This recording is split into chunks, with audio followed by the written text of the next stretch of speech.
Get this, 28% of LGBTQ plus folks don't know if they're on track to retire. Think of the stress. Think of the anxiety. Think of the confusion. As part of our year-long series with Capital One on financial well-being, we're going to try to fix this today. On Queer Money episode 326, we're sharing how you can calculate your retirement number. Now, on with the show.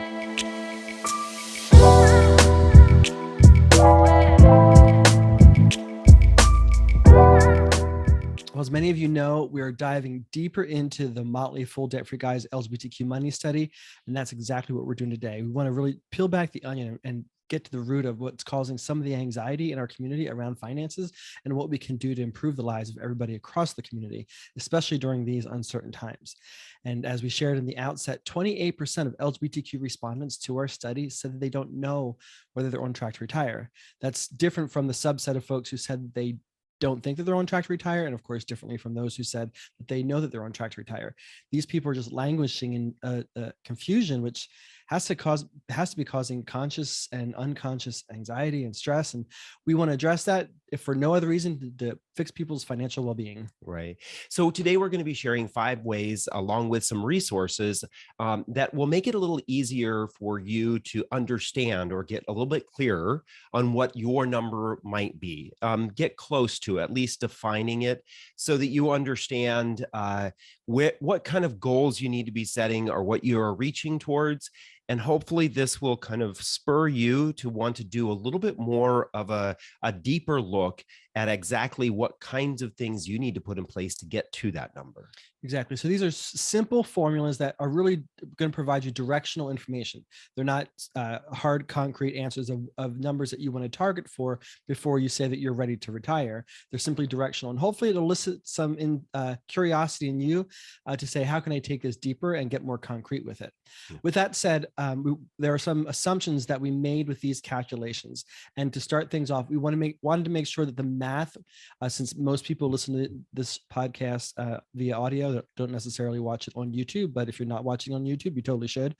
But we wanted to keep the math super simple so that people didn't get confused with numbers, as I can easily get confused with. So here are some of the assumptions. We're assuming that the target age for everybody is age 65 to retire. To retire, and then that will live 20 years after that point. This is a little bit longer than the current average, so that should give some folks a little bit of a buffer to make sure they have hopefully enough saved for retirement. Likewise, we're using current and future income of $100,000.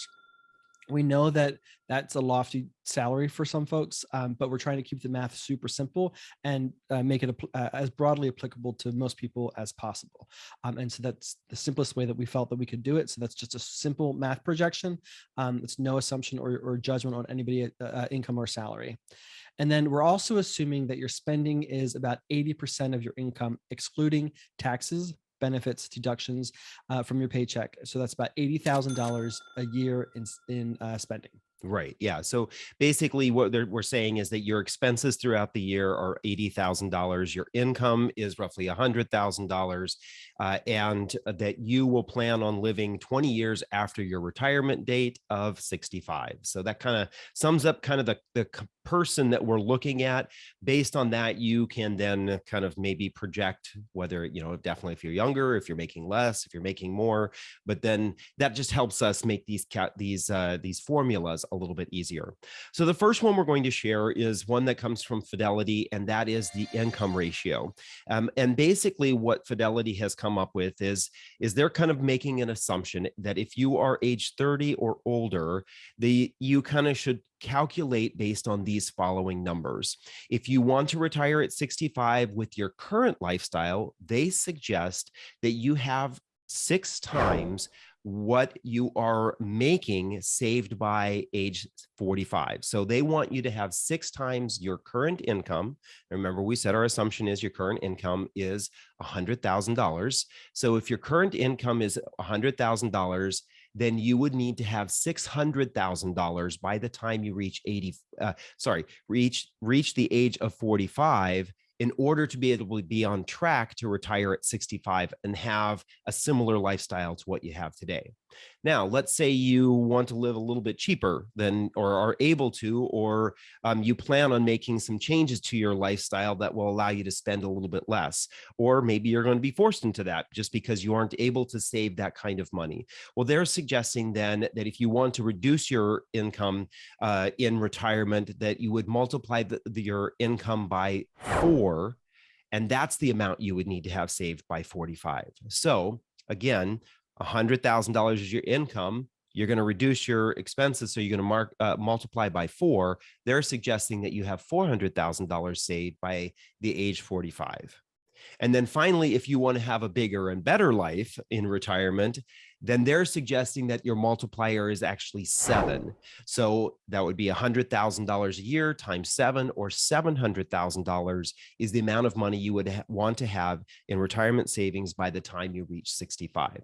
Now, obviously, there's lots of factors that go into play, things like where you live, whether you're close to that age of 45 or not, but that's kind of the estimate of what Fidelity is saying. If you're around the age of 30, plan on having those numbers in place. Right. So if you have a salary of on or about $100,000, you're looking at needing anywhere from about $400,000 to $700,000 by the time you reach retirement, or by the time you reach 45, so that you're on track to have enough money when you reach retirement age of 65. Right. And one of the things to keep in mind here is these numbers. If you're thinking that $100,000 is a lot of money, remember this could also be your total household income. Right? If your total household income, if you are partnered or have a spouse, then if your total household income is around $100,000, then these are the projections of what you would have together. Exactly. Calculation number 2 is called the income multiplier. And this says to save enough money to live on 70 to 85% of your pre-retirement income. So most people, when they retire, typically either intentionally or unintentionally kind of downscale their life. They're not driving as much back and forth to work, so they don't have to pay for gas. Sometimes they think they don't necessarily need as nice of a car. They're not buying as much business clothing or work clothing as they may be used to in the past. And likewise, just their social life doesn't typically tend to be as big as it was pre-retirement. So this is talking about, we're providing a calculation as if you're going to scale back your lifestyle a little bit. And it suggests about anywhere from 70 to 85% of your pre-retirement income.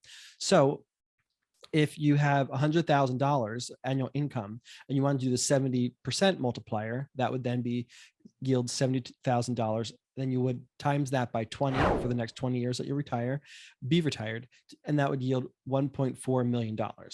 So 70% of your $100,000 a year income is $70,000 times 20 years equals $1.4 million is how much money you would need when you retire at the age of 65. Now, if we use the 85% multiplier, of course, you're looking at $85,000 times 20 years as well. And that yields $1.7 million that you would need by the time you retire. So both of those calculations, you would need $1.4 to $1.7 million about by the time you retire at age 65. Right. One of the things you're going to see, folks, as we keep on going through these various calculations, is the numbers are going to get bigger, and that's because we're kind of most likely getting closer and closer to a more accurate picture with some of these calculations.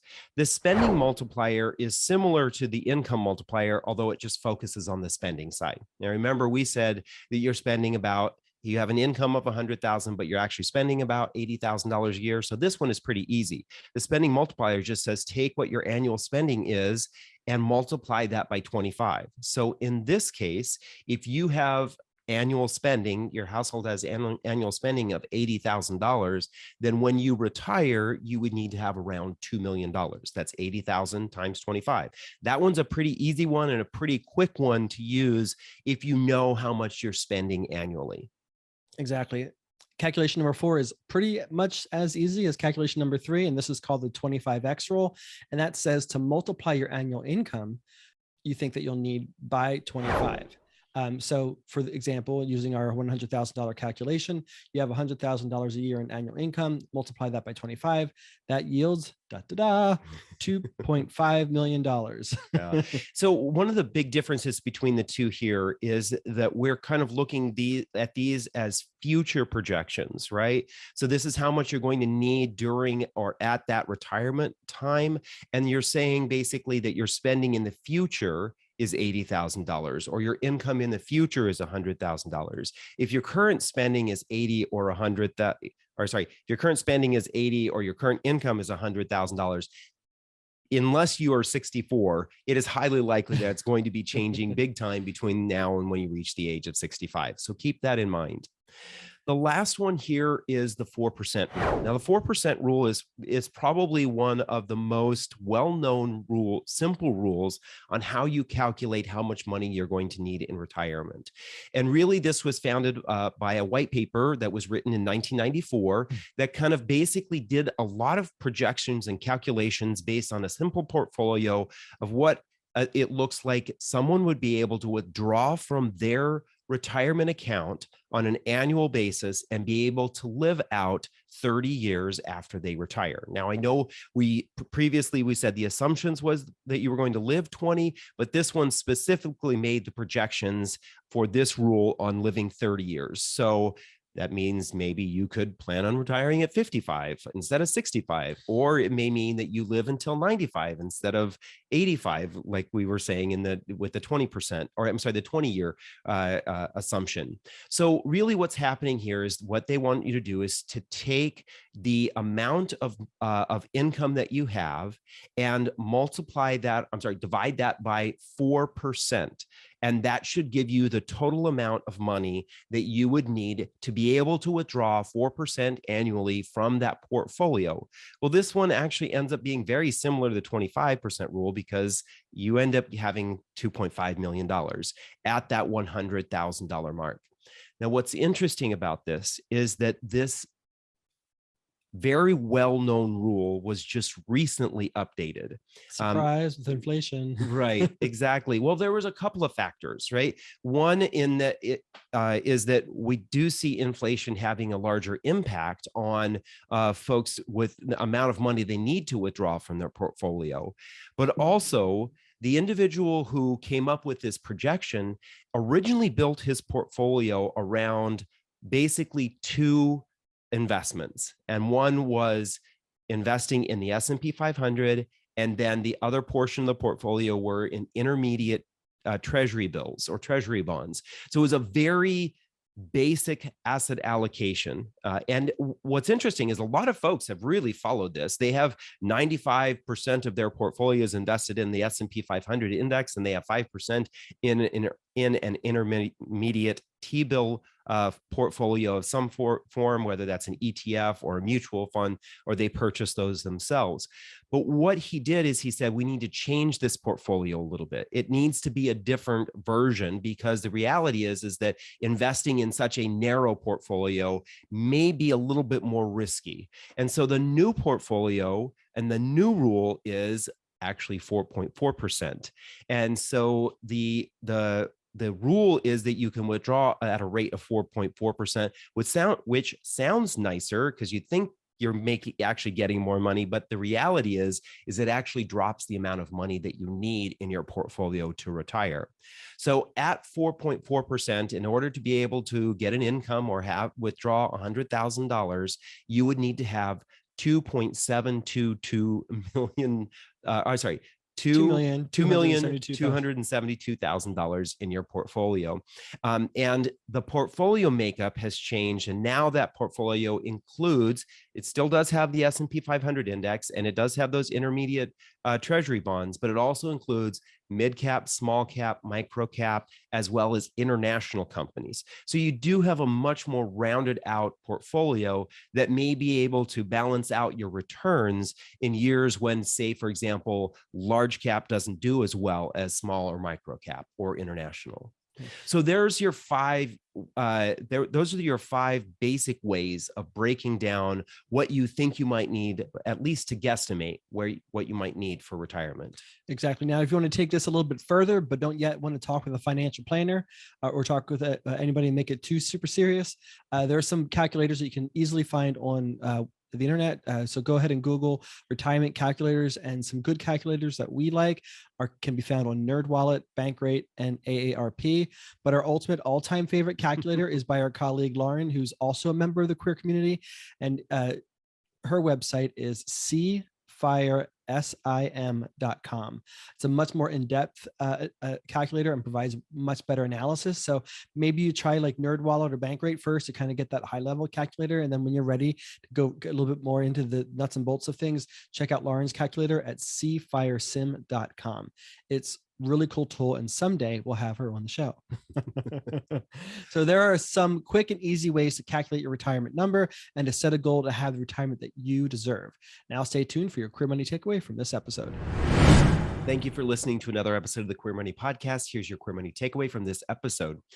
It's no fun being uncertain about your future. Invest just 20 minutes to try one of these simple formulas or calculators to estimate how much you think you'll need to have saved for retirement. Even having a little direction can go a long way in improving your financial well-being. And by the way, please don't let these big numbers scare you, especially into doing nothing. Then join us next week when we have a lively debate about capitalism versus anti-capitalism. You're going to enjoy it. Thank you and have a great week.